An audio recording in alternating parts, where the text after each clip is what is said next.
আর আশা করি সবাই ভালো আছেন। আর গতকালকে আমি কথা বলেছিলাম প্রণালী নিয়ে, রাইট? আজকে আমরা পরবর্তী অংশে চলে যাচ্ছি, লেকচার 4, আন্তর্জাতিক বিষয়গুলি। খুব স্বল্প কথায় বুঝিয়ে দিবেন যে আন্তর্জাতিক কেমন লাগছে আপনাদের। এই যে সিস্টেমেটিক্যালি ওয়েতে আগাচ্ছি, আস্তে আস্তে করে সারা পৃথিবীটা সুন্দর করে দেখানোর চেষ্টা করছি। তারপরে মন থেকে একটু সবার কমেন্টস আশা করছি যে আসলে আন্তর্জাতিকটা কেমন লাগছে। আপনার মতামত থাকলেও আপনি দিতে পারেন। আন্তর্জাতিকটা যত সামনে আগাবেন তত ভালো লাগবে। হ্যাঁ, এখনো ভালো লাগার সময়টা আসেনি, কারণ এখন পর্যন্ত আমরা যে জায়গাগুলো দিয়ে আছি, বেসিকে আছি, এইগুলো বুঝলে পরের দিকের ক্লাসগুলো খুব ভালো লাগবে। ঠিক আছে, আমরা গতকালকে প্রণালী নিয়ে কথা বলছিলাম। আহ, আজকে আমরা প্রথমেই কথা বলবো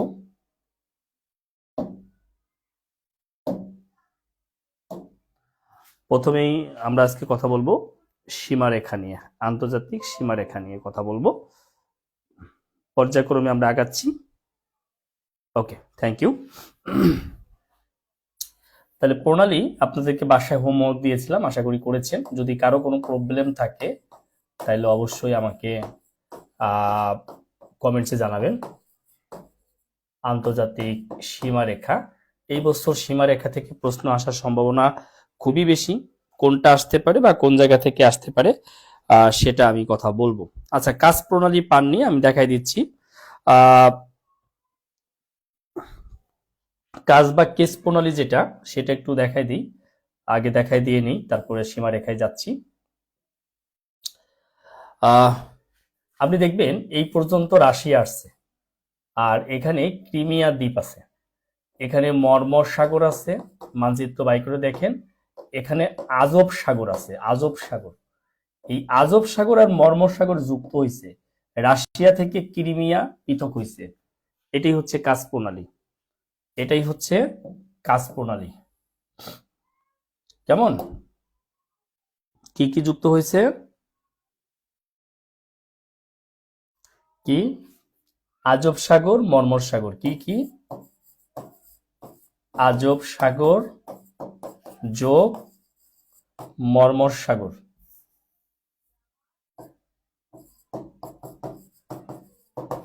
আর পৃথক কি হয়েছে?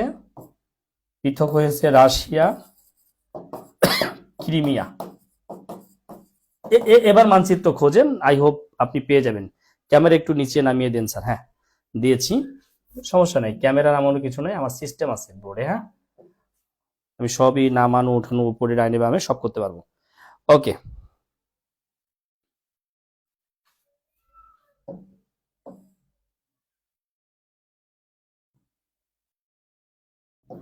খেয়াল করেন। আচ্ছা, আরেকজন বলেছেন ফ্লোরিডা প্রণালী। দেখেন, আরেকজন বলেছেন ফ্লোরিডা প্রণালী, দেখাচ্ছি। ওয়েট, আমি আপনারা প্রশ্ন করলেই খুশি হই। আমি হচ্ছি ওই টিচার, টিচার হইতে পারছি কিনা জানি না। আমি অফলাইনে গিয়ে খুবই বিরক্ত লাগে যখন দেখি ক্লাসে কেউ প্রশ্ন করে না, মনে হচ্ছে কতগুলো মানে বোকাকে পড়াচ্ছি। আমরা ওপেন চ্যালেঞ্জ দিয়ে ক্লাস নেই, যে ক্লাসে যে কোনো প্রশ্ন করতে হবে, অফলাইন হোক অনলাইন হোক, সব জায়গায় ক্লাস করার একটা অভ্যাস গড়ে তুলতে হবে। আচ্ছা, আজকের সেটিংটা ভালো হয় নাই, মাথা কেটে যাচ্ছে।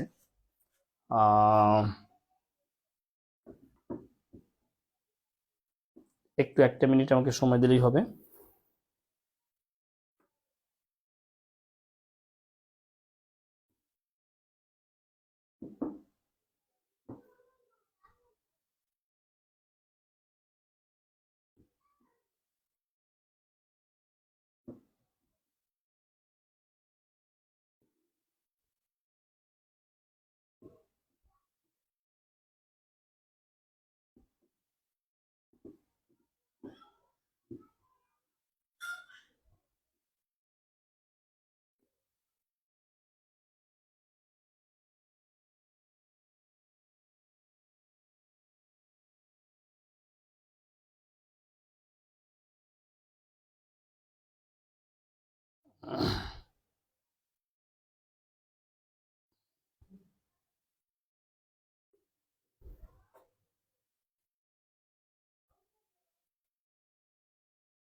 ওকে,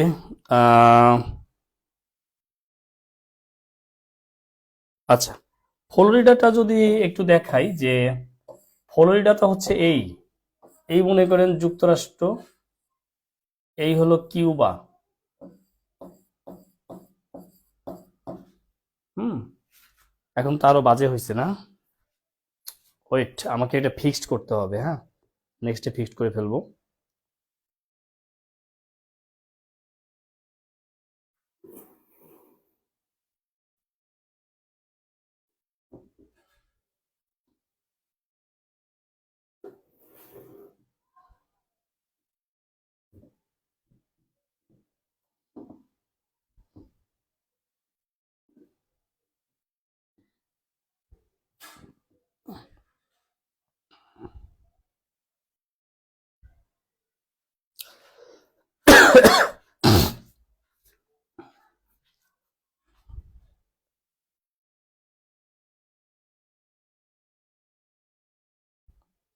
আচ্ছা, আমি হোমওয়ার্ক দিয়েছি। হ্যাঁ, হ্যাঁ, আজব সাগর, আজব সাগর। তাহলে দেখেন, এই হলো মেক্সিকো, এই হলো মেক্সিকো গালফ, এই যে বের হয়ে গেল আটলান্টিকে চলে গেল। তাহলে এইটা হলো ইউএসএ, এইটা হলো কিউবা। তাহলে ইউএসএ এর এই অংশের নাম হলো ফ্লোরিডা। তাইলে আপনি কনফিউশন কোথায় আছে সেটা আমাকে জিজ্ঞাসা করেন। হ্যাঁ, ফ্লোরিডা হচ্ছে ইউএসএ মাইনাস কিউবা, পৃথক হয়েছে। ওকে, দেখেন, কাজ প্রণালী নিয়ে কথা বলে ফেলছি অলরেডি। হ্যাঁ, আপনি হয়তো শুনেন নাই, কাজ প্রণালী নিয়ে আমি কথা বলে ফেলছি অলরেডি। কাজ প্রণালী নিয়ে কথা শেষ, কাজ প্রণালী নিয়ে কথাবার্তা শেষ।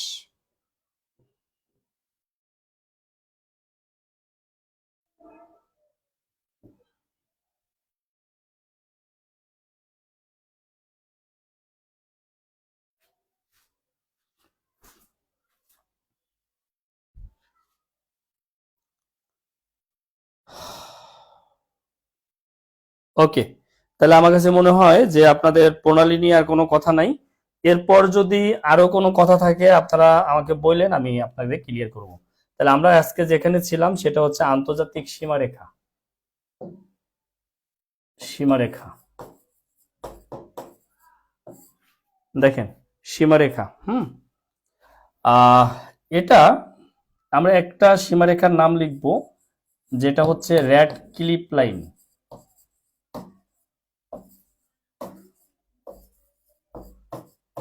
রেড ক্লিপ লাইন, এই যে রেড ক্লিপ লাইন, এই একটা রেড ক্লিপ লাইন দিয়ে অনেকগুলো হবে। যেমন বাংলাদেশ,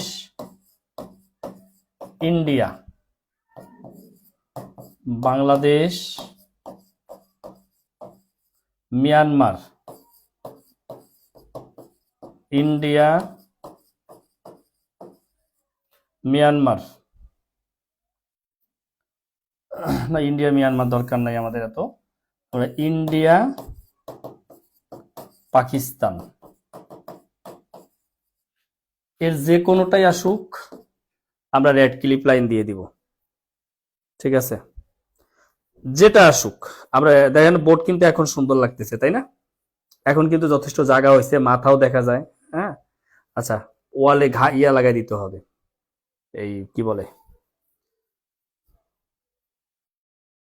হ্যাঁ, কৃষ্ণ সাগর আর আজব সাগরকে যুক্ত করেছে। প্লিজ একটু নিজেরা দেখেন এখন। আহ ইয়ে করেন, মানে আমাকে ক্লাসটার ফলোতে আসতে দেন, ক্লাসটার মধ্যে আসতে দেন। এখন আর কমেন্টস করেন না প্রিভিয়াস নিয়ে। আপনি যে কোনো প্রশ্ন যদি আপনি আমাকে করে রাখেন, আমি উত্তর দিব অবশ্যই। আর না হলে আমাকে ইনবক্স করলেও আমি আপনাকে বুঝাই দিব, কোনো সমস্যা নেই। আমি হচ্ছি সেই মানুষ, যে মানুষটা কখনোই কারো কথা দ্বারা, কোনো প্রশ্ন দ্বারা, কোনো কিছু দ্বারা কখনো বিরক্ত হই না। যে মানুষটা, সেই মানুষটা প্রলয় পাল। ঠিক আছে, আমাকে অনেক স্টুডেন্ট বলে, স্যার আপনি কি বিরক্ত হন? স্যার আপনাকে ডিস্টার্ব করলাম, এই কথাগুলো বললেই আমি বেশি বিরক্ত হই। ডিস্টার্ব কেন? আমার দায়িত্ব হচ্ছে আপনাকে গাইড করা, আমার দায়িত্ব হচ্ছে আপনাকে দেওয়া। আপনি হচ্ছেন এখানে গ্রহীতা, আমি হচ্ছে দাতা। আমি দিব, আপনি নিবেন, এটাই হচ্ছে আমার ডিউটি। এটাই হচ্ছে আমার ডিউটি। অতএব আমাকে আমার ডিউটি পালন করতে হবে। সো যে কোনো সময়, যে কোনো সময়। হ্যাঁ, আপনি পরীক্ষায় চাকরি পাওয়ার আগ পর্যন্ত আমাকে জ্বালাইতে পারবেন। যে স্টুডেন্ট টিচারকে জ্বালাইতে পারে না সেই স্টুডেন্টই না, সে জীবনে ভালো করে না। ঠিক আছে, টিচারকে জ্বালাইতে হবে বেশি বেশি। ওকে, তাহলে দেখেন, তাহলে red clip line Bangladesh, India, Bangladesh, Myanmar, India, Pakistan. আমরা জানি যে এই জায়গাটা যদি আমরা একটু ইয়া করি তাহলে দেখব যে আমরা জানি যে এই অংশটা হলো পাকিস্তানের, এই অংশটা হচ্ছে ইন্ডিয়ার, আর এটা হলো চীনের। চীনের অংশ ইন্ডিয়ার, আর এই অংশ হচ্ছে পাকিস্তানের। এই বিবাদপূর্ণ জায়গার নাম হলো কাশ্মীর। আমি কাশ্মীর পরে বুঝাবো। কাশ্মীর। এখন এই যে যে জায়গাটা হয়েছে সেটা হলো যে এই কাশ্মীরের কারণে ইন্ডিয়ার পাকিস্তানের মধ্যে দ্বন্দ্ব আছে, অতএব এখানে একটা সীমানা আছে। ইন্ডিয়ার সাথে চায়নার দ্বন্দ্ব আছে, এখানে একটা সীমানা আছে। তাহলে আমরা এই মুহূর্তে লিখব যে বাংলা, ভারত পাকিস্তান কাশ্মীর চিহ্নিত সীমারেখা। ভারত পাকিস্তান, পাকিস্তান, ভারত পাকিস্তান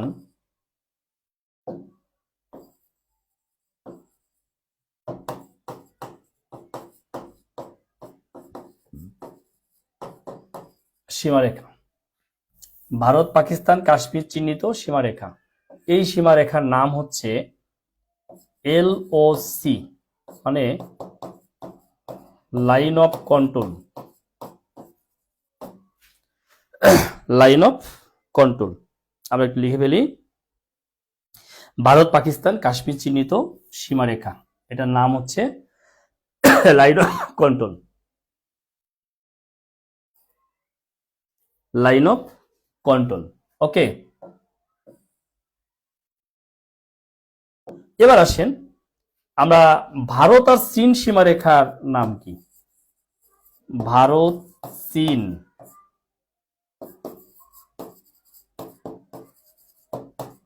সীমারেখার নাম, এটার নাম হচ্ছে ম্যাকমোহন লাইন।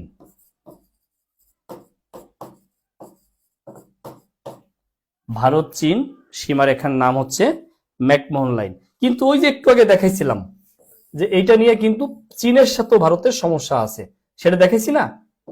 এই জন্য ভারত চীন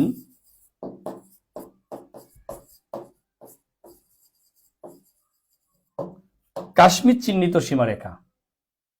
ভারত চীন কাশ্মীর চিহ্নিত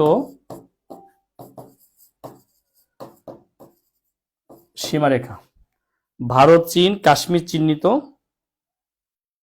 সীমারেখা, এই রেখার নাম হলো LOAC,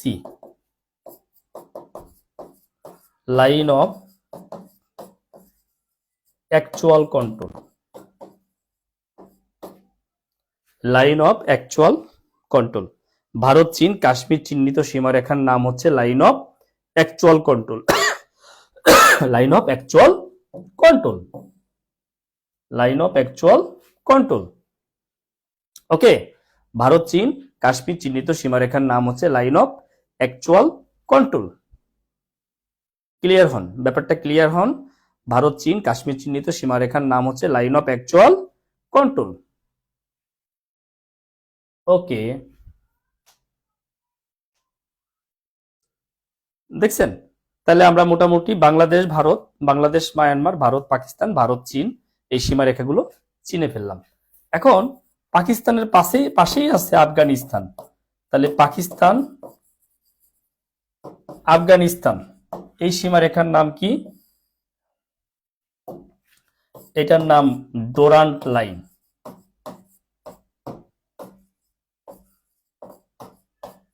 এই সীমারেখার নাম হচ্ছে ডোরান্ট লাইন।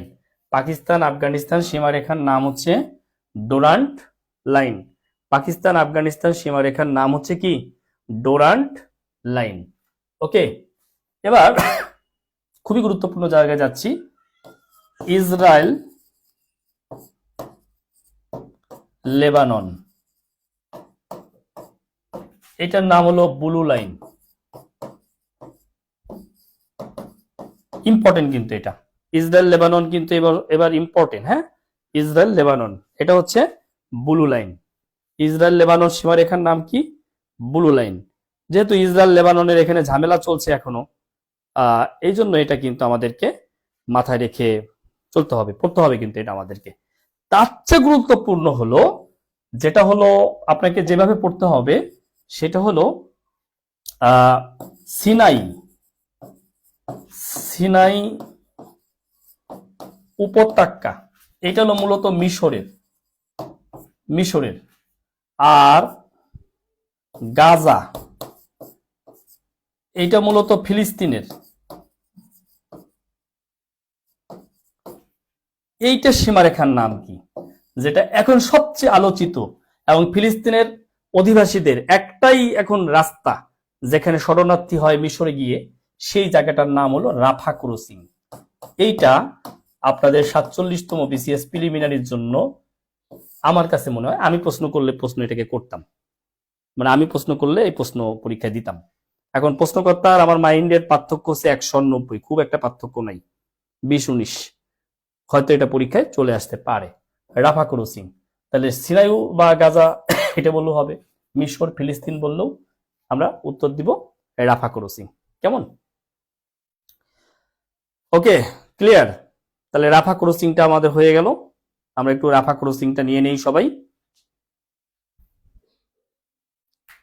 একটু রাফা ক্রসিং নিয়ে নেই, সবাই একটু রাফা ক্রসিং নিয়ে নিব। আশা করি আপনারা রাফা ক্রসিং লিখে ফেলছেন। এবার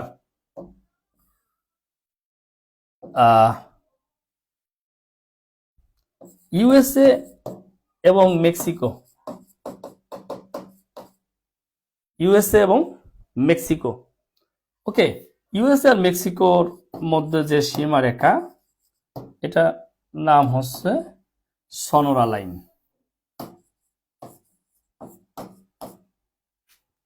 ইউএসএ মেক্সিকোর মধ্যে যেটা, সেটা হচ্ছে সনোরা লাইন। এবার আসেন 38 ডিগ্রি উত্তর অক্ষরেখা, এটা কার কার মধ্যে? এটা উত্তর কোরিয়া ভার্সেস দক্ষিণ কোরিয়া।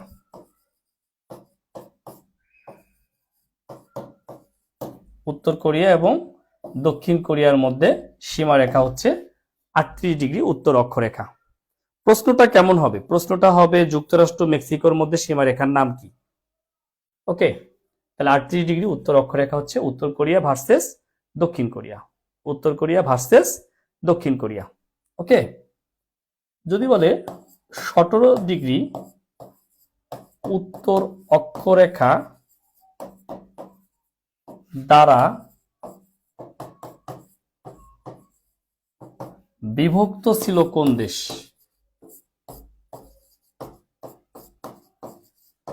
কোন দেশ এটা দ্বারা বিভক্ত ছিল কোন দেশ? তাহলে আমরা উত্তর দিব উত্তর ভিয়েতনাম ভার্সেস, এটা এখন নাই, হ্যাঁ, এই জন্য ছিল লিখছি আমরা, ভিয়েতনাম। 1976 সালে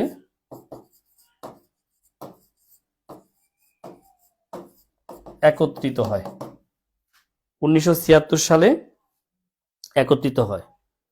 ওকে, খেয়াল করেন কিভাবে বুঝবেন এগুলোর অক্ষাংশ। আসলে আপনি আবার 1 নাম্বার ক্লাসটা একটু দেখেন, তাহলে আপনি মানচিত্র দেখে বের করতে পারবেন যে এটা 38 উত্তর অক্ষাংশে অবস্থিত।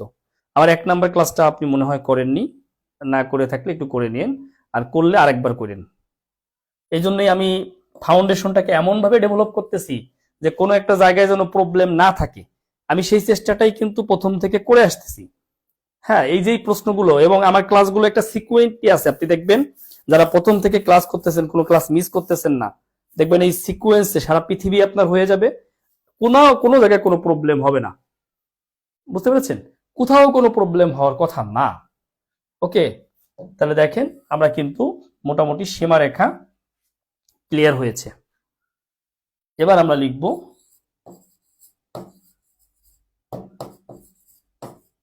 বিরোধপূর্ণ দ্বীপ স্থান বা প্রতিদিন একটা না একটা ঝামেলা হয়।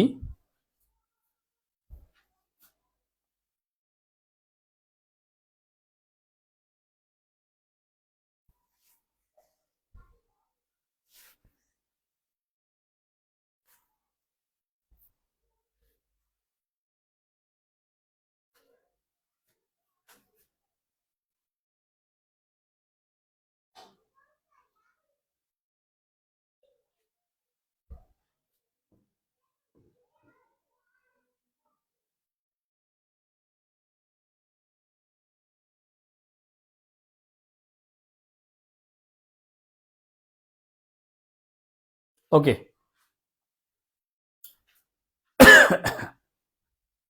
দেখেন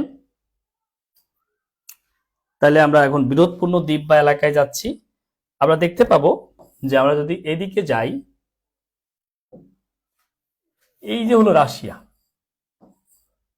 এইখানে একটা দ্বীপ আছে, এটার নাম শাখা নীল।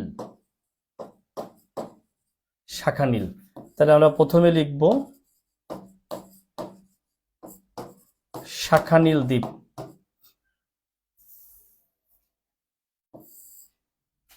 আমরা প্রথমেই লিখব শাখা নীল দ্বীপ। প্রথমে লিখব আমরা শাখা নীল দ্বীপ। লেখো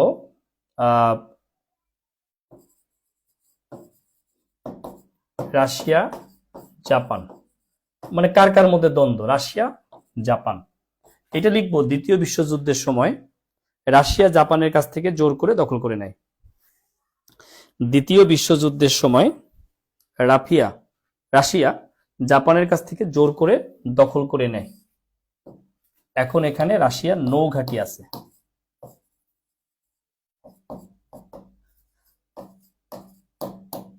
নৌঘাঁটি এখন আছে, নৌঘাঁটি।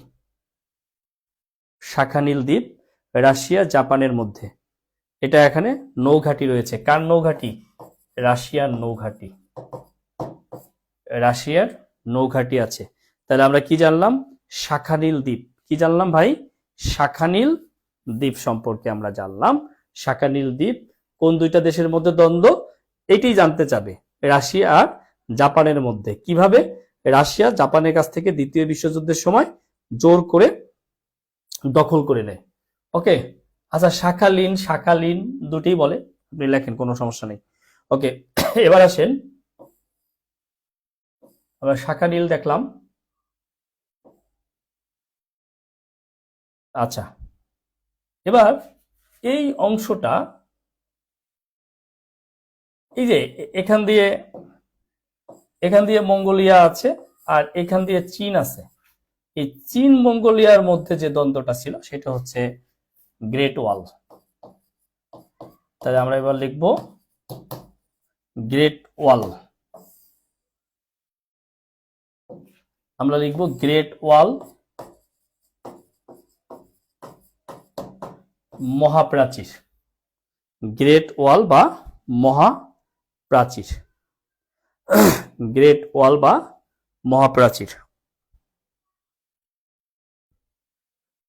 লেখো 214 খ্রিস্টপূর্বাব্দে, 214 খ্রিস্টপূর্বাব্দে মঙ্গোলিয়ার হুন জাতিদের প্রবেশ ঠেকাতে চীন এটি নির্মাণ করে।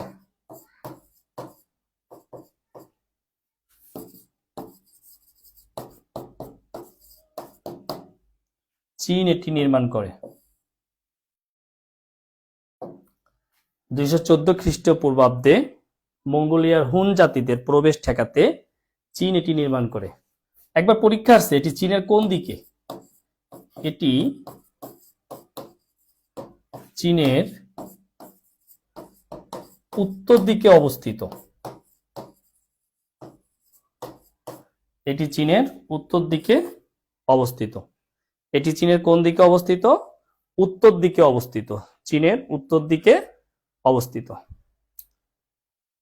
চীনের উত্তর দিকে অবস্থিত। এটা দৈর্ঘ্য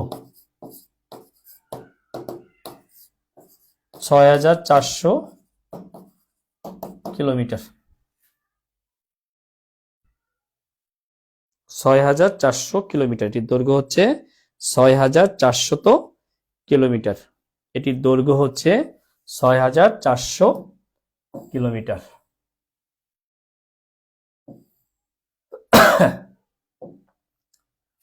আমরা এখন লিখব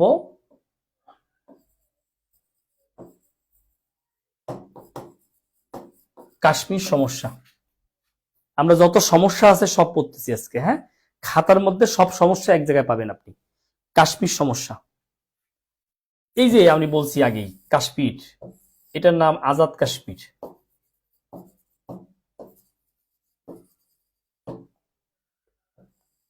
এটার নাম লাদাখ,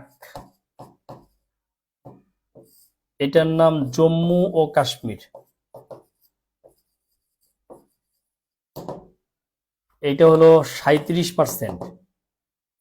এইটার নাম আকসাই চীন, চীনের অংশ, এটা 20%। এই দুইটা মিলে হলো 43%। এই অংশটা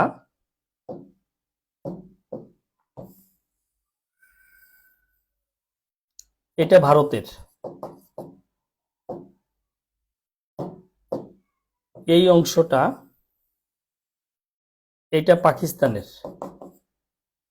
আর এই অংশটা এটা চীনের। এই হলো কাশ্মীর পুরোটা, ঠিক আছে, এই হলো পুরোটা কাশ্মীর। এখন তাহলে আমরা লিখে ফেলি খাতায়, কাশ্মীরের পাকিস্তান অংশের নাম আজাদ কাশ্মীর, কাশ্মীরের পাকিস্তান অংশের নাম আজাদ কাশ্মীর, ভারত অংশের নাম লাদাখ ও জম্মু কাশ্মীর, ভারত অংশের নাম লাদাখ ও জম্মু কাশ্মীর, লাদাখ ও জম্মু কাশ্মীর,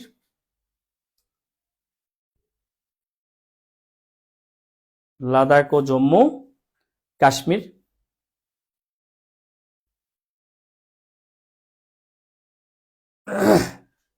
জম্মু কাশ্মীর, আর চীনের অংশের নাম আকসাই চীন। একটু লিখে ডান লেখেন তো, অনেকক্ষণ ডান লেখেন না। আমিও কেমন আজকে বেরসিক, আপনারাও বেরসিক, বন্ধু আমার রসিয়া।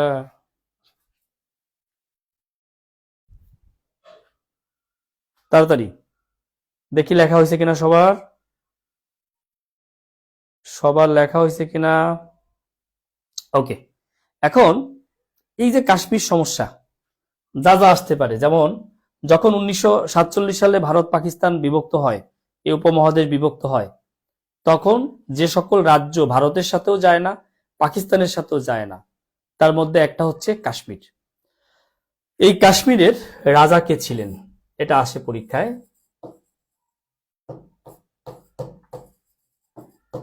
কাশ্মীরের রাজা ছিলেন হরি সিং। এই কাশ্মীরের রাজা ছিলেন হরি সিং। হরি সিং, তো হরি সিংকে বলল, হরি সিং বলল আমি যাব না। ভালো কথা। কিছুদিন পর পাকিস্তানের একটা উপজাতি গোষ্ঠী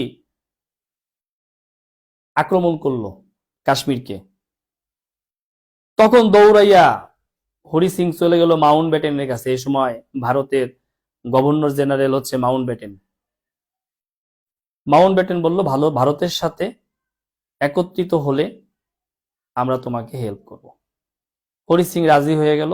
ভারতের সংবিধানের 370 নং অনুচ্ছেদে কাশ্মীরকে একটি স্বতন্ত্র সুযোগ সুবিধা দিল, কিন্তু তার আগেই পাকিস্তান এই অংশ আক্রমণ করে নিয়ে নিল। এখন এটা নিয়ে অনেক কথা আছে, অনেক কিছু আছে, আমাদের দরকার নাই কোনো কিছু। আচ্ছা, আর একবার বলতে বলেছে অনেকেই, বলছি। এই হলো পাকিস্তানের 37%, এটার নাম আজাদ কাশ্মীর। এই হলো লাদাখ ও জম্মু কাশ্মীর, এটা হলো 43%, এটা ভারতের। এটা হলো আকসাই চীন, এটা 20%, এটা চীনের।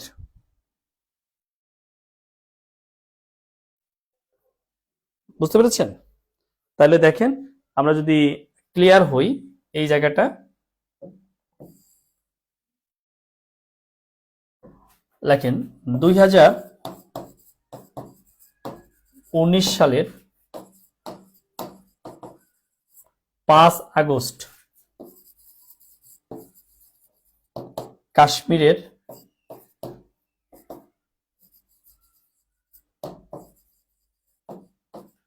স্বায়ত্তশাসন ভারত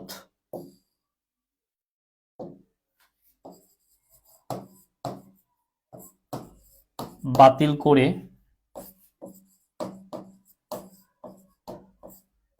কেন্দ্রীয় শাসনে পরিণত করে। কেন্দ্রীয় শাসনে পরিণত করে। ওকে, এগুলো আবার আপনি যখন ভারত পড়ব কিছু কিছু পাবেন। আমি এখানে দ্বন্দ্ব বা বিরোধপূর্ণ পড়াচ্ছি, এটাই আপনি এখান থেকে নেবেন জাস্ট।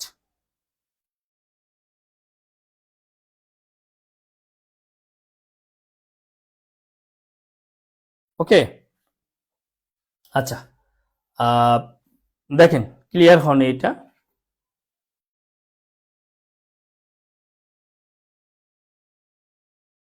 একটু ক্লিয়ার হন।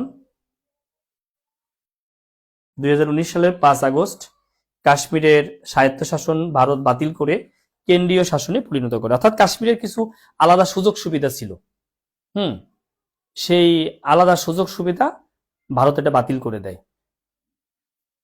এর মানে হলো কাশ্মীর একটা স্বতন্ত্র স্বায়ত্তশাসিত দেশ ছিল।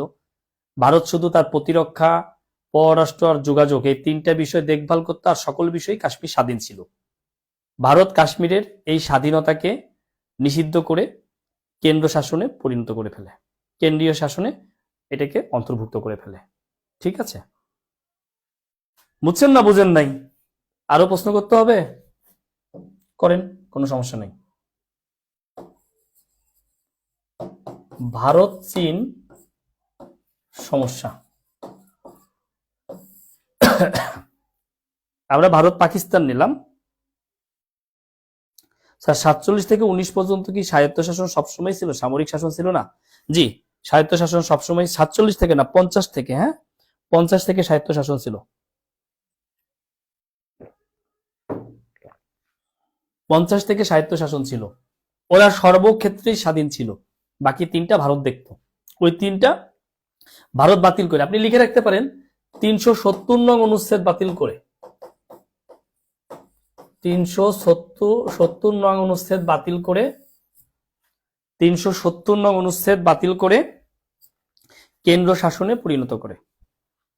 370 নং অনুচ্ছেদ বাতিল করে কেন্দ্র শাসনে পরিণত করে। 370 নং অনুচ্ছেদ বাতিল করে কেন্দ্র শাসনে পরিণত করে। আসতেই পারে যে কত নম্বর অনুচ্ছেদ বাতিল করে? 370। ভারত চীনের সমস্যা হলো অরুণাচল প্রদেশ নিয়ে।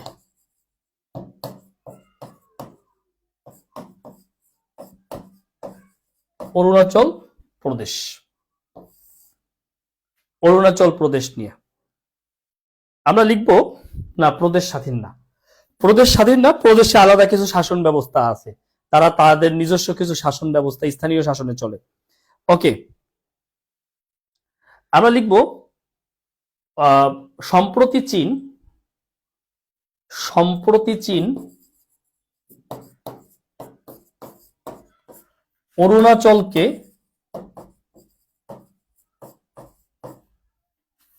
নিজেদের বলে দাবি করে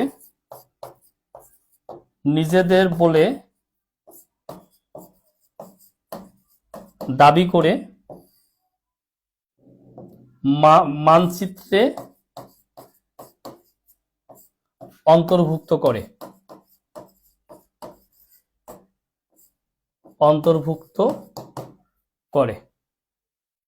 সম্প্রতি চীন অরুণাচলকে নিজেদের বলে দাবি করে মানচিত্রে অন্তর্ভুক্ত করে।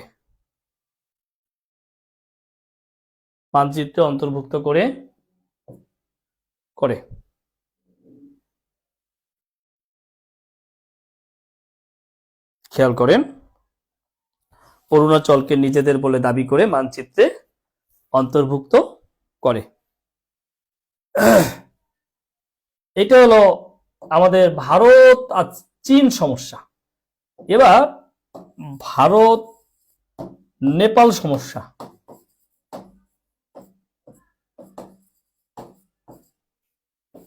দেখেন, আমি পারলে দেশ পড়াইতে পারতাম, আমি না পড়ে সমস্যাগুলো এক জায়গায় নোট করে দিলাম, যেখান থেকে আপনি একটা মার্ক কনফার্ম পাবেন।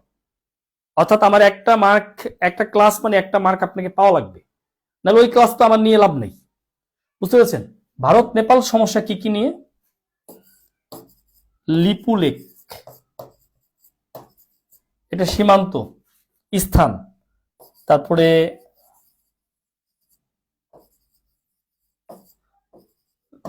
লিম্পুয়া ধোয়া, এইটাও একটি স্থান। কালাপানি, পরীক্ষা আসবে কালাপানি নিয়ে কোন দুইটা দেশের মধ্যে দ্বন্দ্ব রয়েছে, আপনি দিবেন ভারত নেপাল। আপনি দিবেন কি?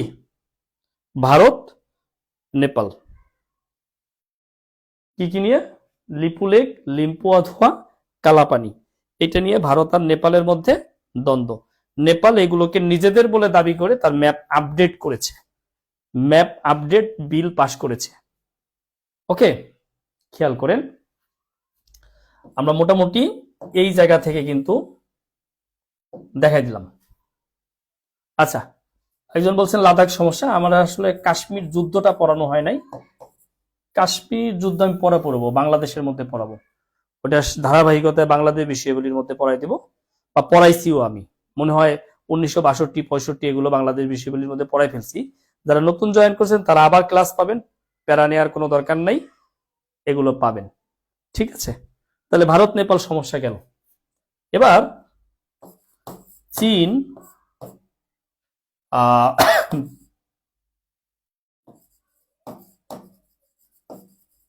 ফিলিপাইন,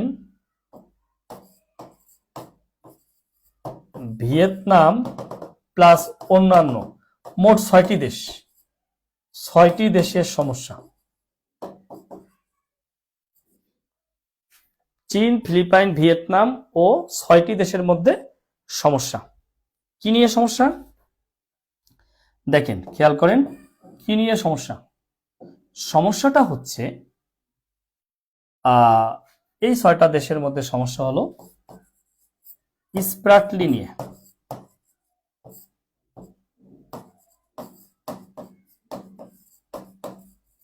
স্প্রাটলি দ্বীপপুঞ্জ নিয়ে। এটা দক্ষিণ চীন সাগরে অবস্থিত।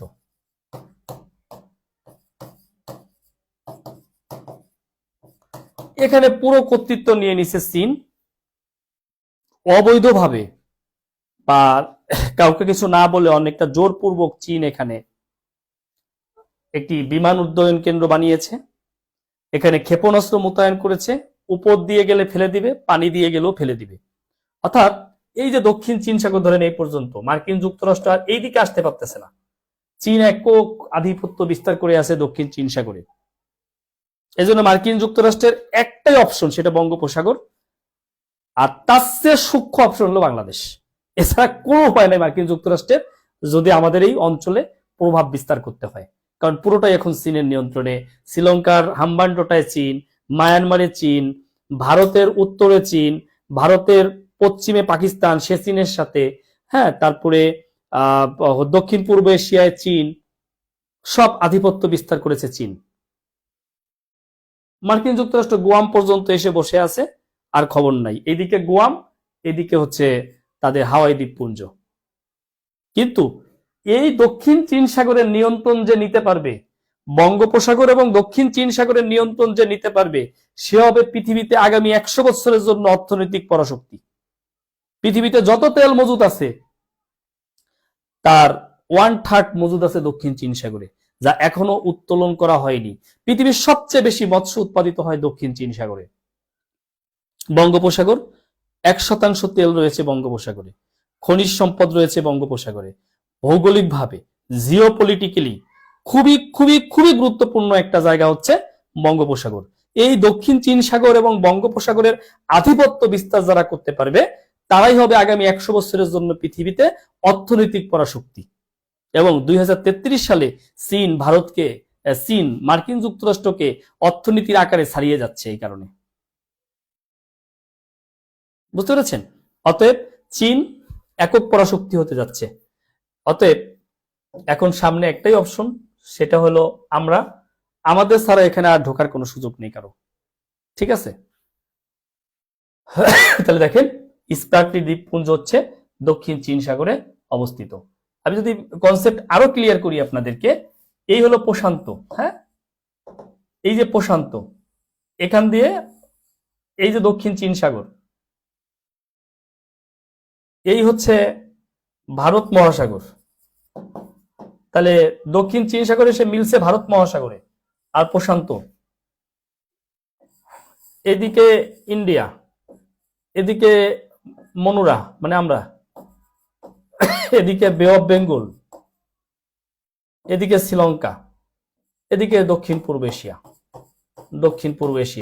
এদিক দিয়ে দক্ষিণ পূর্ব এশিয়া। এই যে এখন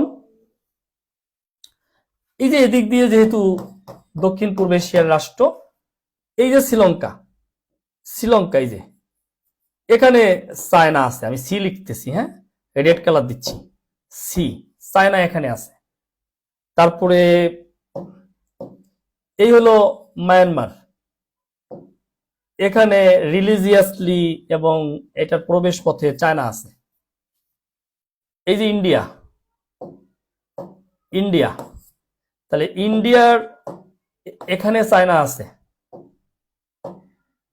এই যে পাকিস্তান, তাহলে পাকিস্তানের এখানে চায়না আছে, পাকিস্তানের এখানে চায়না আছে। তাহলে এই হলো বে অফ বেঙ্গল। এখন ইউএসএ কোথায়? ইউএসএ যে ব্লার হয়ে আছে, এখানে আছে ইউএসএ, এখানে ও আর এইদিকে আসতে পারতেছে না, কারণ চীন স্পার্টলিতে আধিপত্য বিস্তার করার পরের থেকে ক্ষেপণাস্ত্র মোতায়েন করছে, এখান থেকে কাউকে যাইতেও দেবে না, আসতেও দেবে না। কারণ দক্ষিণ চীন সাগরে এককভাবে চীন আধিপত্য বিস্তার করতে পারলে তার জন্য অনেক সুবিধা, তাকে মধ্যপ্রাচ্যে আসতে হচ্ছে না তেল নেওয়ার জন্য।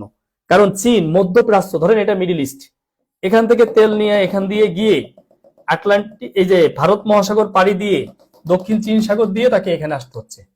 ব্যয়বহুল, ভেরি এক্সপেন্সিভ এবং সময় সাপেক্ষ ব্যাপার।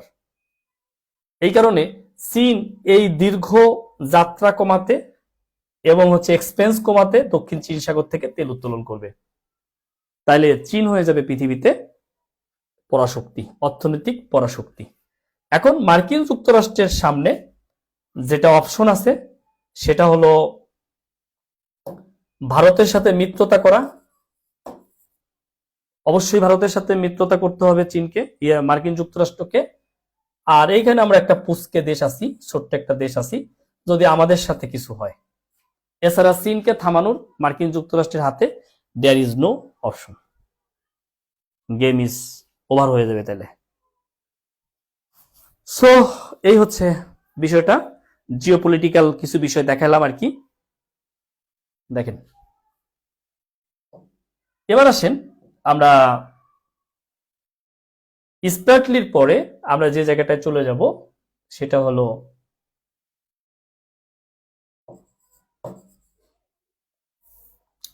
গুয়াম।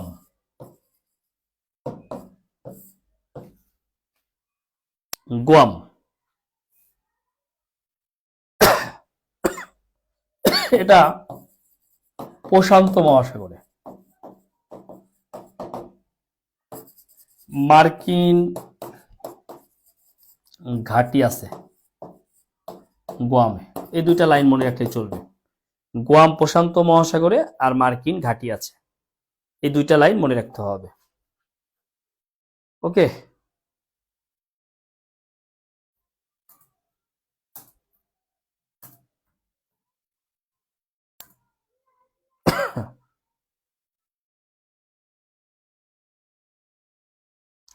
আমাদের জন্য কার বন্ধুত্ব উপকারী হবে, চীন না যুক্তরাষ্ট্র? দেখেন একটা কথা বলি বোন, হ্যাঁ, কেউ কিছু মনে করেন না, গরিবের বউ হচ্ছে সবার ভাবি। আমার এখন 2 হাত, এই 2 হাত থেকে যদি 2টা গার্লফ্রেন্ড আমাকে টানাটানি করে কি হবে বলেন তো? বাম হাত এক গার্লফ্রেন্ডে ধরলো, ডাইন হাত আর এক গার্লফ্রেন্ডে ধরলো। যদি গার্লফ্রেন্ড খুব শক্তিশালী হয় তাহলে আমার 2টা হাত ছুটে যাবে, নিথর দেহটা পড়ে থাকবে। বাকিটা বুঝে নিন। গুয়াম, আশা করি বুঝতে পেরেছেন। গুয়াম হচ্ছে প্রশান্ত মহাসাগরে, আর এখানে মার্কিন ঘাঁটি রয়েছে। এরপরে আমরা লিখব আবু মুসাদি।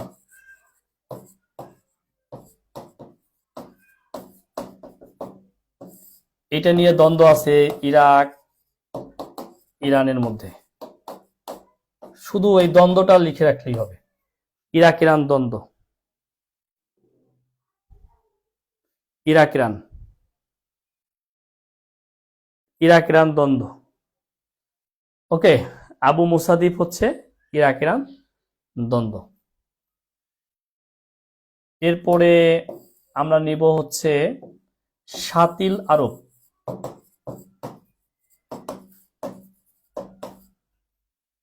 এইটা হলো একটা জলধারা, দ্বন্দ্ব হচ্ছে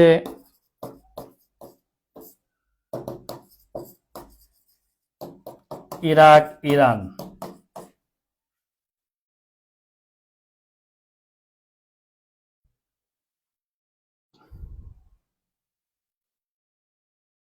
আকাশ এবং স্থলপথ ব্যবহার করে তেল, এটা তো ভেরি এক্সপেন্সিভ, তাই না? নৌপথ ছাড়া ভেরি এক্সপেন্সিভ, রিস্কি, অনেক অনেক প্রবলেম আছে সাধারণত। আহ, মনে রাখবেন একটা কথা, আহ, পৃথিবীতে তারাই শক্তিশালী যে নৌপথে শক্তিশালী, ঠিক আছে? এটা ব্রিটিশ রুল, এবং ব্রিটিশরা নৌপথে শক্তিশালী ছিল, এই জন্য পৃথিবীতে এত উপনিবেশবাদ গড়ে তুলেছিল। ওকে, বুঝতে পেরেছেন? অতএব মনে রাখবেন, পৃথিবীতে তারাই শক্তিশালী যে নৌপথে শক্তিশালী। আপনি দেখেন, একটা ল্যান্ডলক কান্ট্রি শক্তিশালী দেখাতে পারবেন আমাকে? একটা স্থল বেষ্টিত কোনো রাষ্ট্র আমাকে শক্তিশালী দেখাতে পারবেন? বাংলাদেশ শক্তিশালী না কেন? আর বাংলাদেশের লাভ দিল ইন্ডিয়া পুরোটা, আর ঝাঁপ দিলে বঙ্গোপসাগর। একটা রাস্তা, যার যত নৌপথে শক্তি সে তত শক্তিশালী।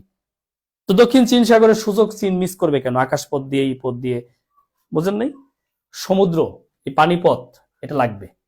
শাতিল আরব, এই জলধারা নিয়ে ইরাক ইরানের মধ্যে দ্বন্দ্ব। ওকে,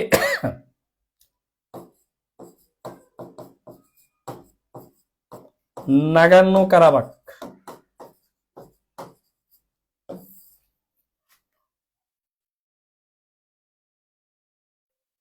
নাগানো কারাবাক। গুয়াম নিয়ে দ্বন্দ্ব বলতে এটা একটা দ্বীপ, এটা ওশেনিয়ার একটা দ্বীপ, কিন্তু এখানে যুক্তরাষ্ট্র হচ্ছে একটা ইয়ে করে রেখেছে। আপনারা কোনো একটা ক্লাসও মিস করবেন না, কারণ আমি সালের ধারাবাহিকতায় আগামী ক্লাস থেকে আপনার বিশ্ব সভ্যতা থেকে শুরু করে যুদ্ধ, চুক্তি, সংগঠন, এমন ধারাবাহিকভাবে যাব যে প্রত্যেকটা জায়গা আপনাকে একটার সাথে আর একটা ঘটনার সাথে ঘটনা কানেক্ট করবে। ঘটনার সাথে যখন ঘটনা কানেক্ট করবে, আপনারা অনেক সময় বলেন না যে মনে থাকে না পড়া, ভুলে যাই পড়া, কেন ভুলেন? কিছু সিস্টেম ফলো করলে আর ভোলার কোনো সম্ভাবনা নাই। এই সিস্টেমগুলো ফলো করতে হবে। ওকে, তাহলে নাগানো কারাবাকটা হচ্ছে কার কার মধ্যে দ্বন্দ্ব, এটা জানতে হবে। Azerbaijan, Armenia, Azerbaijan, Armenia. আচ্ছা, গুয়াম নিয়ে কোন দেশের সাথে দ্বন্দ্ব না, এখানে মার্কিন যুক্তরাষ্ট্র জোর করে একটা ঘাঁটি বসায় রাখছে, গুয়ামের এই অধিবাসীদেরকে যুক্তরাষ্ট্রের সৈন্যরা চালায়, এই আর কি। দ্বন্দ্ব কারোর সাথে নাই এখানে, ঠাস ঠুস গোলাগুলি কিচ্ছু নাই। ওকে, আজারবাইজান ও আর্মেনিয়া নিয়ে দ্বন্দ্ব হচ্ছে, নাগানো কারাবাক নিয়ে দ্বন্দ্ব হচ্ছে আজারবাইজান ও আর্মেনিয়ার মধ্যে। ক্লিয়ার?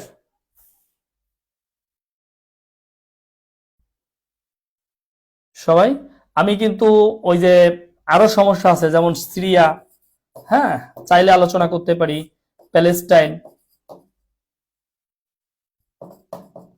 কিছু আলোচনা দরকার, আবার সাম্প্রতিকে গিয়ে কিছু পড়াইতে হবে আমাদেরকে।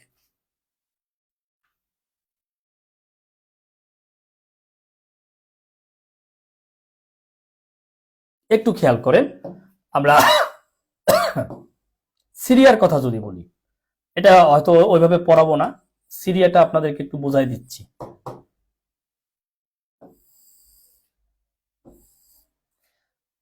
সিরিয়ায় এই বাশার আল আসাদ সরকার, তার বাবাও একটা সময় ক্ষমতায় ছিল।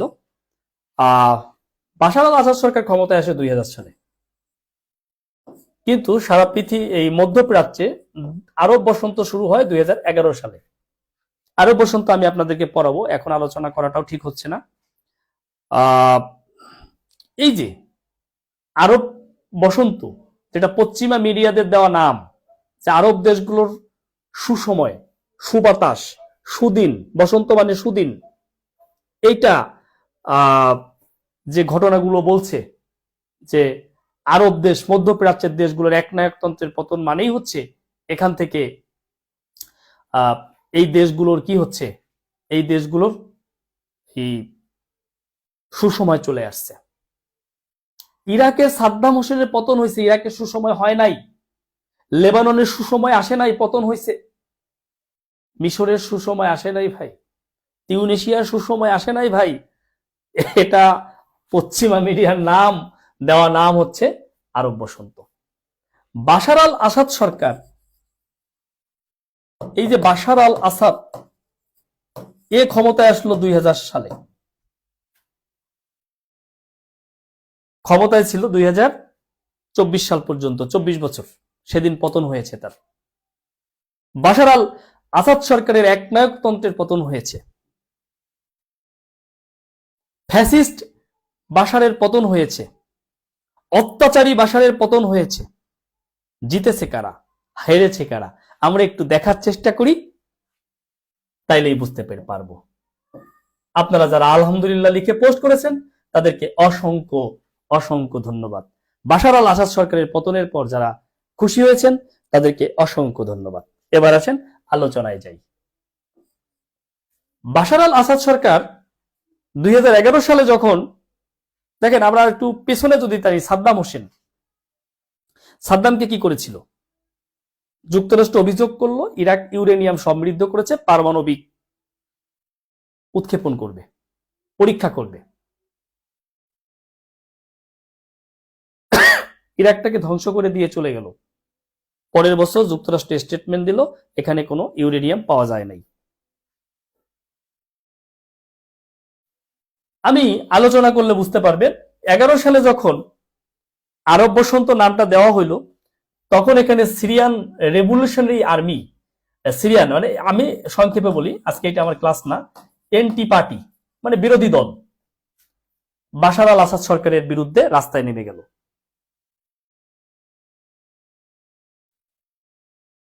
এনটি পার্টি রাস্তায় নামলো। রাস্তায় নামলে আন্দোলন যখন বেগবান হইল, তখন বাশারের পাশে এসে দাঁড়াইলো রাশিয়া, ইরান। বাশারের পাশে দাঁড়ালো হিজবুল্লাহ, হিজবুল্লাহ হচ্ছে লেবাননের।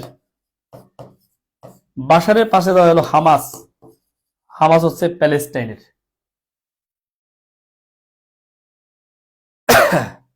N T party USA, Israel.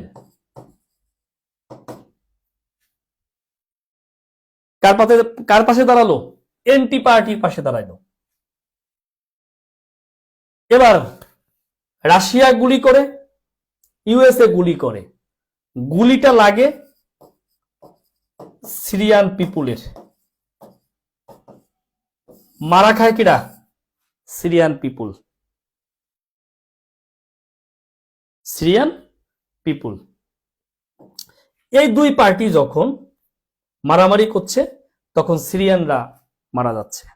আপনাদের মনে আছে একটা বাচ্চা বলছিল আমি আল্লাহকে সব বলে দিব, এবং সেটি সারা পৃথিবীতে ছড়িয়ে পড়েছিল, মানুষ কেঁদেছিল। এই সিরিয়ান পিপুল তারা মারা যাচ্ছে। 11 সাল থেকে আজকে 24 সাল পর্যন্ত অনেক বেশি মারা গেল, সিরিয়ানরাই মারা গেল। এবার লাভ লস বলি। প্রথমে বলে নিচ্ছি, আমি বাশারকে ভালো বলছি না, বাশার আমার কেউ আত্মীয় হয় না। বাশার ফ্যাসিস্ট, একনায়কতন্ত্র প্রতিষ্ঠা করেছিল, অনেক মানুষকে শাস্তি দিয়েছে, বন্দী রেখেছে। তাকে আমি ভালো বলছি না, কিন্তু এখানে লাভ লসটা কি হয়েছে সেটা একটু বলি। এই যুদ্ধে জিতছে ইউএসএ, ইসরায়েল, হেরেছে রাশিয়া, ইরান।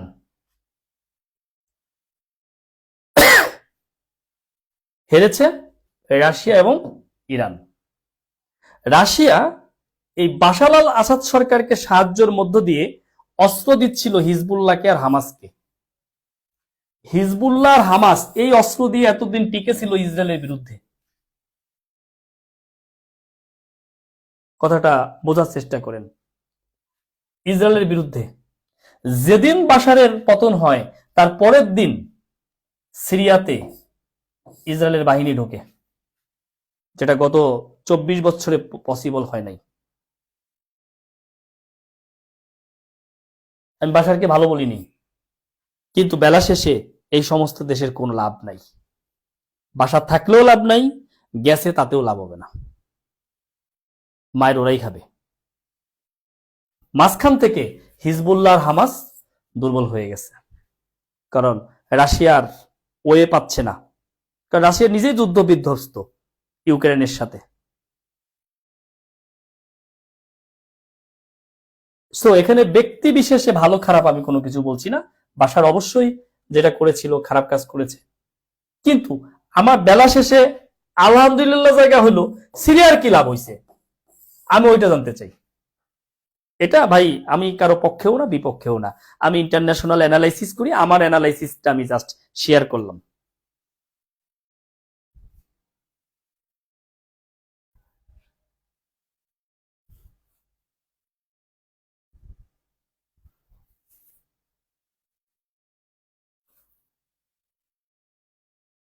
হ্যাঁ, ইউএসএ পক্ষে থেকে একদিনে 450+ বিমান হামলা করছে, এটা সম্ভব, করেছে, পাল্টা জবাব দিয়েছে।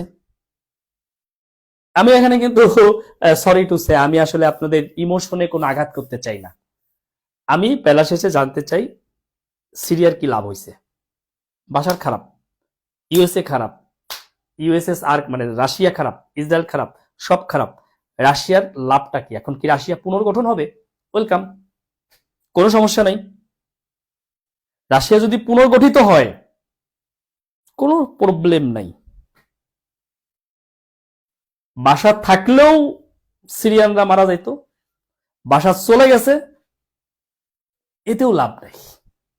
যদি এখন এই এন্টি পার্টি বিপ্লবী যারা, তারা যদি সিরিয়াকে পুনর্গঠিত করতে পারে লাইক আফগানিস্তান, স্যালুট। যদি পুনর্গঠিত করতে না পারে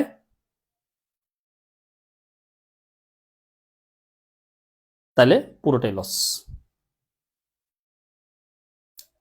তালেবানদের মতো পুনর্গঠন করতে হবে।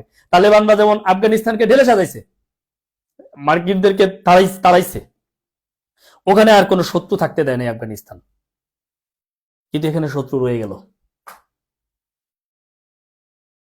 সো এখন সিরিয়ান বিপ্লবীদেরকে, রাষ্ট্রটাকে পুনর্গঠন করতে হবে, শত্রু মুক্ত করতে হবে। যদি করতে পারে, সিরিয়া খুব ভাইটাল একটা জায়গা, মধ্যপ্রাচ্যের খুবই খুবই ভাইটাল একটা জায়গা, এই জায়গার প্রতি সবার নজর আছে, অতএব সেইটা হলে অবশ্যই ভালো। ওকে, আমরা এটা আলোচনা করলাম, যদিও আজকে টপিক না এটা, তারপরে করলাম। আমি যেভাবে আগাই, যে স্টাইলে আগাই, সেই স্টাইলেই আগাইতে থাকি।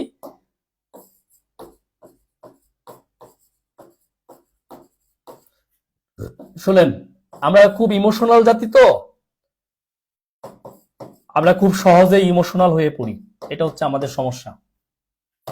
আমরা কোনো ইনসাইট কখনো খুঁজি না, এটা আমাদের একটা ব্যাড হ্যাবিটস। রাশিয়ার ঘাঁটিগুলো রয়ে গেছে, সেগুলো হবে, আস্তে আস্তে নিয়ে চলে যাবে।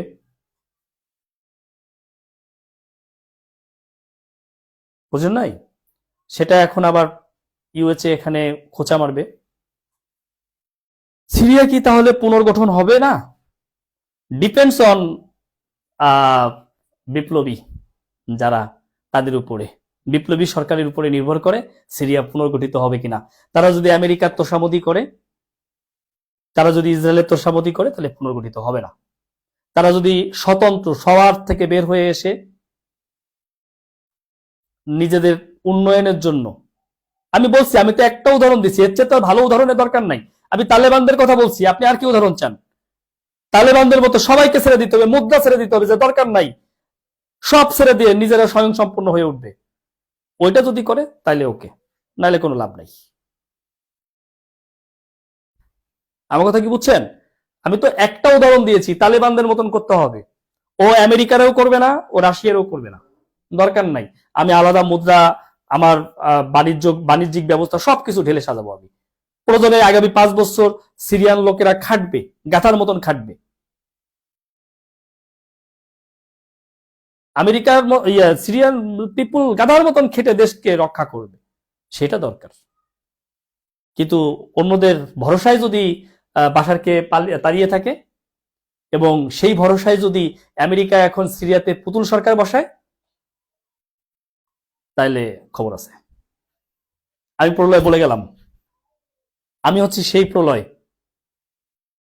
সম্মান রেখে বলতেছি, টু বি অনার্ড। আমি হচ্ছি সেই প্রলয় 2017 সালে বলেছিলাম বাংলাদেশের ডক্টর মোহাম্মদ ইউনুস ক্ষমতায় বসবে। ডক্টর মোহাম্মদ ইউনুস এখন ক্ষমতায়। আজকে বলে গেলাম, আমেরিকা যদি সিরিয়াতে পুতুল সরকার বসায়, সিরিয়ার কোনো ভাগ্যের পরিবর্তন হবে না। সিরিয়ার জায়গায় থাকবে, আরো খারাপ দিকে যাবে।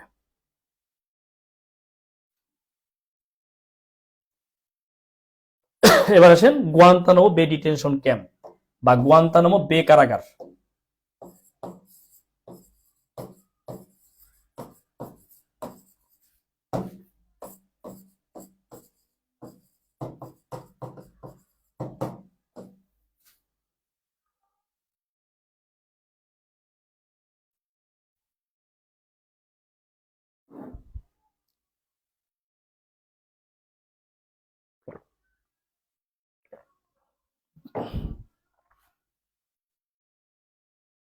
জি, আমার প্রেডিকশন মিলে গেছে, এটা আমি বলি নেই, আমার গ্রুপে পোস্ট করা ছিল।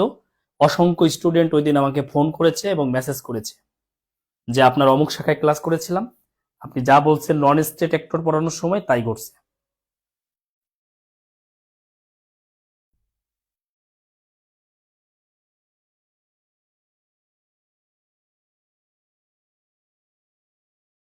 বাংলাদেশ সম্পর্কে প্রেডিকশন জানতে হলে এই মুহূর্তে আমার সাথে বসে বুঝতে হবে, অনলাইনে আমি কোনো স্টেটমেন্ট দিতে পারবো না। যদি রাজনৈতিক সরকার ক্ষমতায় আসে নির্বাচনের মাধ্যমে, তাইলে তখন আমি আবার কথা বলবো। এই মুহূর্তে কোনো কিছু নিয়ে কথা বলতে আমি আগ্রহী না। ওকে, গুয়ান্তানামো বে কারাগার।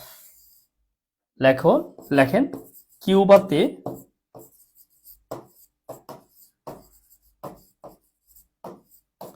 কিউবাতে অবস্থিত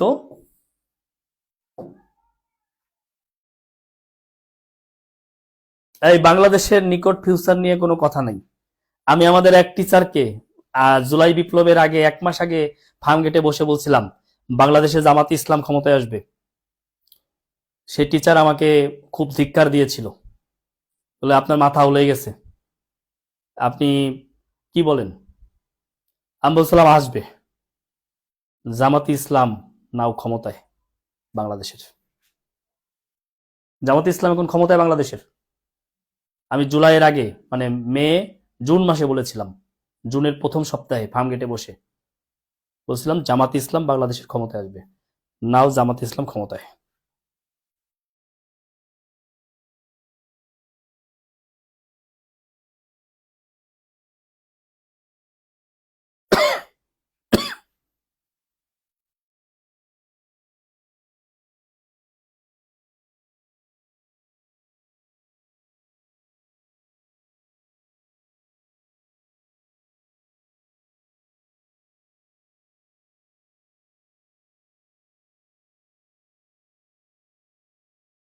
আপনারা নিয়ে প্রেডিকশন করতে হলে হাত দেখতে হবে। কিউবাতে অবস্থিত মার্কিন নৌঘাঁটি বা এটাকে আমরা বলতে পারি জেলখানা, কারাগার, ইত্যাদি ইত্যাদি, এগুলো বলতে বলতে পারি।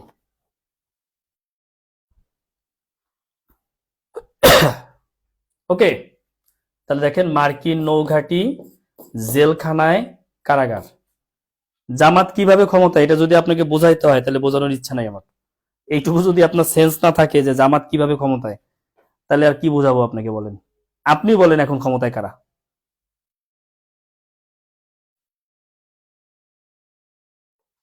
আপনি আমাকে বলতে পারবেন এখন ক্ষমতায় কারা?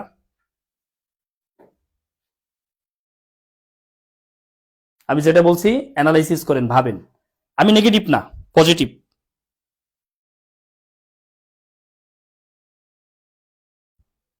আমি পজিটিভলি বলছি, আমি নেগেটিভলি বলিনি। বুঝেন নাই? ধরেন যেই ক্ষমতায় থাকুক, জামাত ইসলাম পাশে নাই, 1 ঘন্টা যদি টিকে, 1 ঘন্টা, আমি আর মুখ দেখাবো না। যেই মানে এই মুহূর্তে বাংলাদেশে যেই ক্ষমতায় থাকুক, আপনি যারাই মনে করেন ক্ষমতায় আছে, সে 1 ঘন্টা টিকতে পারবে না জামাত ইসলাম পাশে না থাকলে। এখন বোঝেন আপনি কে ক্ষমতায়। আচ্ছা, এখানে লেখেন গুয়ান্তানামো বে ডিটেনশন ক্যাম্প, এটি কিউবাতে অবস্থিত। এটা মার্কিন নৌঘাঁটি। হ্যাঁ, এখানে পানি আছে। এটা ফ্লোরিডার আর কিউবার মাঝখানে। এই যে এই যেটা না, এই যে এই জায়গায়, এই জায়গাটায়, ঠিক আছে। ওকে, এইটা আহ, মানে এইটাকে ইয়ে করেছিল আপনার, এই ঘাঁটিটা করেছিল কিউবার সমাজতন্ত্রকে ঠেকানোর জন্য। কিউবার সমাজতন্ত্রকে ঠেকানোর জন্য এটা করেছিল।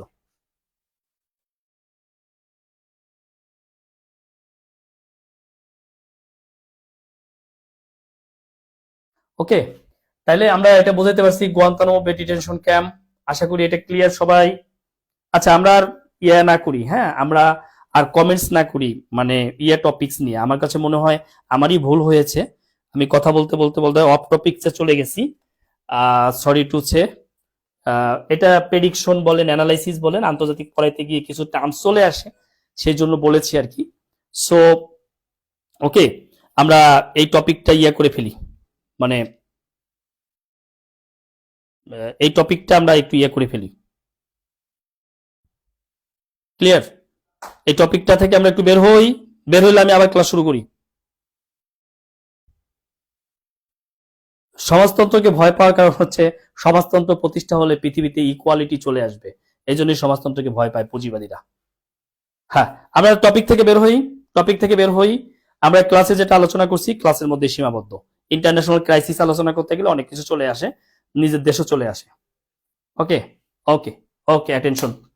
ওকে, ওকে, তাহলে মোটামুটি আহ বিরোধপূর্ণ বা দ্বন্দ্বপূর্ণ যে বিষয়গুলো ছিল আমরা অনেকটাই পার করে ফেলছি, অনেকটাই আলোচনা এগিয়ে নিয়েছি আপনাদের জন্য।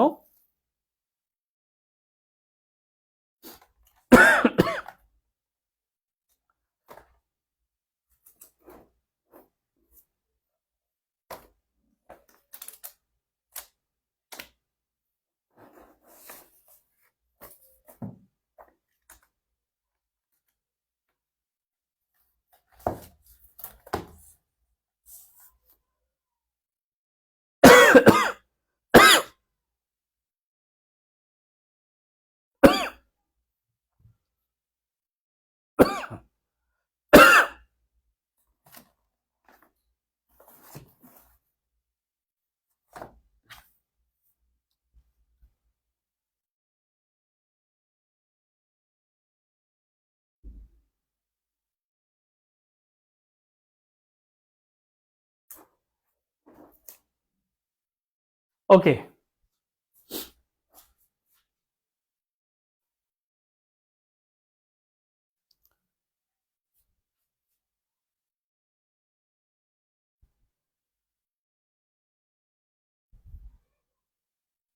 ওকে, ক্লাস শুরু করতেছি। 1 minute, just 1 minute, 1 minute.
International কয়টা ক্লাস লাগতে পারে?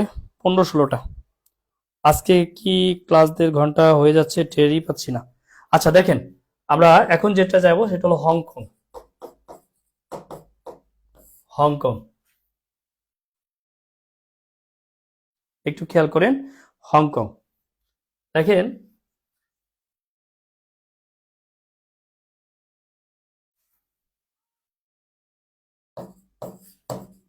চীন ও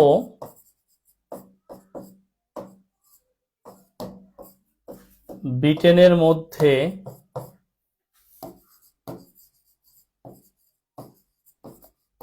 আফিম যুদ্ধের পর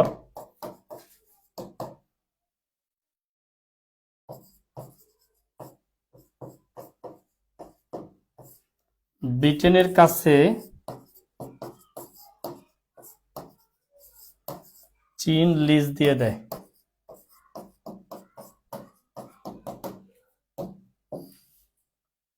চীন ও ব্রিটেনের মধ্যে আফিম যুদ্ধের পর ব্রিটেনের কাছে চীন লিজ দিয়ে দেয়।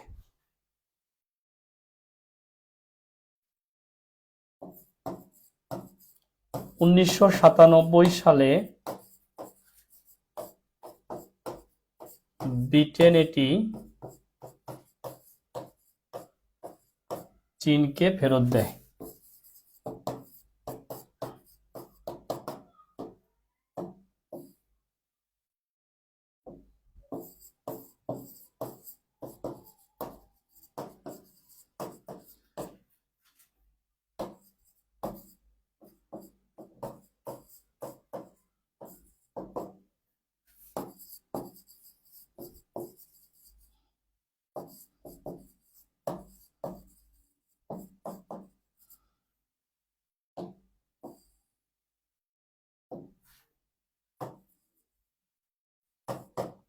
দুই সাল পর্যন্ত এটি চীনের আধাশাসিত অঞ্চলে থাকবে। ওকে, 2047 সাল পর্যন্ত এটি চীনের আধাশাসিত অঞ্চলে থাকবে।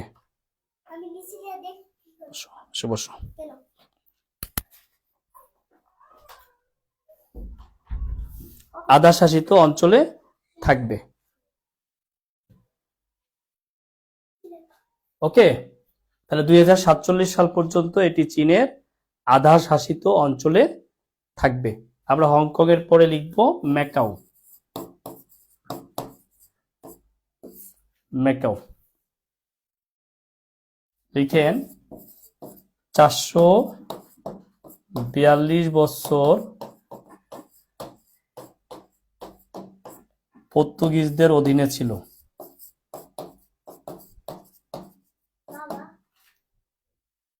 চারশো 42 বছর পর্তুগিজদের অধীনে ছিল। এরপর কি হবে এরকম কোন আর্টিকেল নাই। হ্যাঁ, 47-এর পরে কি হবে হংকং এর মানুষও জানে না, তাদের ভাগ্য কোথায় এটা তারা জানে না নিজেরাই। 1999 সালে চীনকে ফেরত দেয়, মানে পর্তুগিজরা ফেরত দেয়।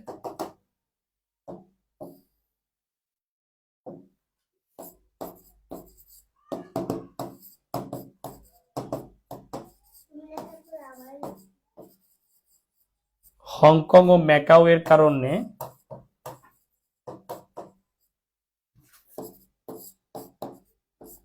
চীনে এক দেশ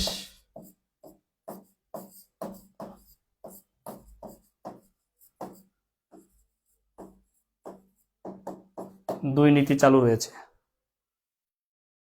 না, 2047-এর পর কি হবে এরকম কোন আর্টিকেল নাই। হ্যাঁ, এটা নিয়ে মাঝে মাঝে বিক্ষোভও হয়, আন্দোলনও হয়, এটা কেউই জানে না কি হবে 2047 সালের পর।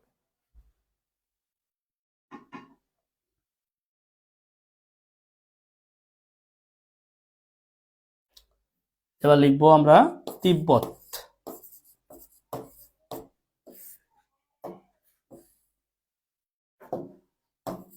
এটি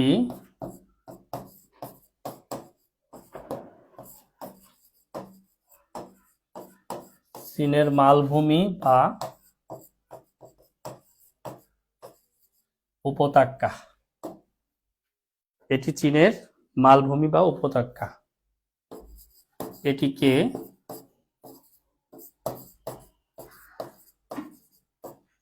নিষিদ্ধ দেশ বলা হয়।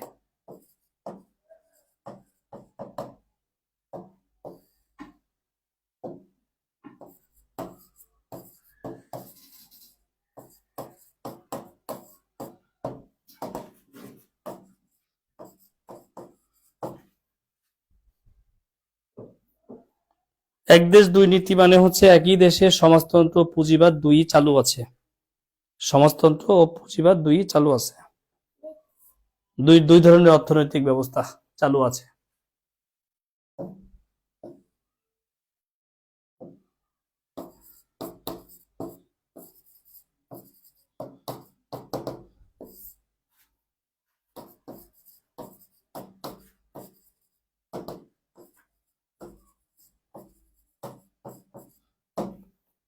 তাইওয়ানের পূর্ব নাম হচ্ছে ফরমোজা।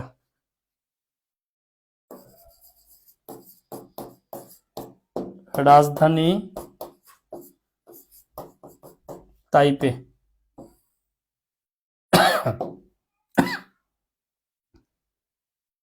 রাজধানী হচ্ছে তাইপে।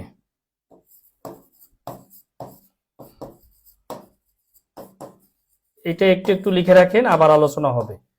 1971 সালে স্বাধীনতা হারায়।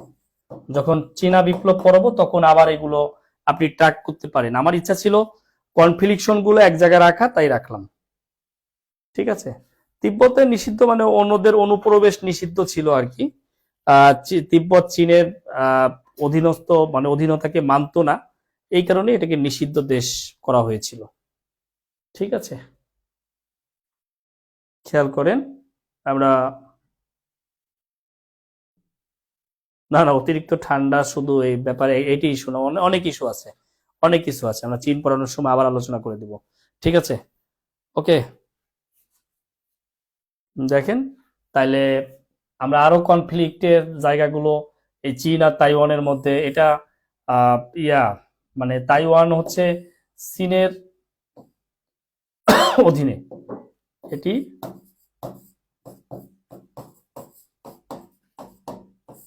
চীনের অধীনে, এটি চীনের অধীনে।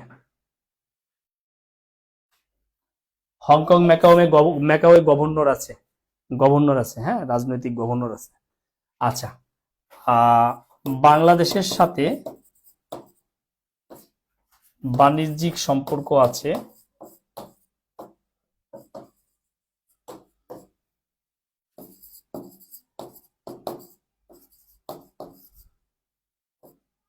কিন্তু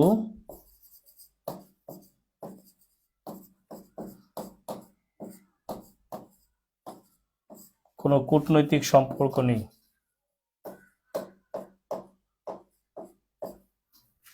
বাংলাদেশের সাথে বাণিজ্যিক সম্পর্ক আছে কিন্তু কোনো কূটনৈতিক সম্পর্ক নেই। ভাই গোলান মালভূমি পড়াবা না ভাই, প্যারা নিয়েন না।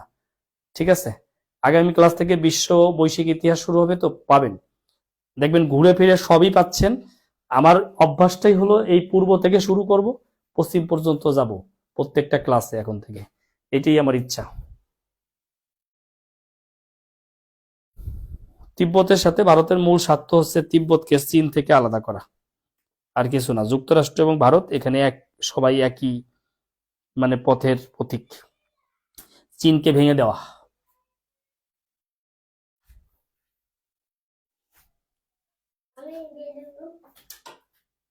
তাহলে আমরা বুঝতে পেরেছি সবাই, সবাই ক্লিয়ার এ পর্যন্ত? সবাই এ পর্যন্ত ক্লিয়ার? আজ আর নয়, আজ এই পর্যন্তই। যদি কিছু ভুল বলে থাকি কেউ মন খারাপ করেন না, আমি আমার আন্তর্জাতিকের অ্যানালাইসিসটা যাই আলোচনা করেছি, আর কিছু না। ঠিক আছে,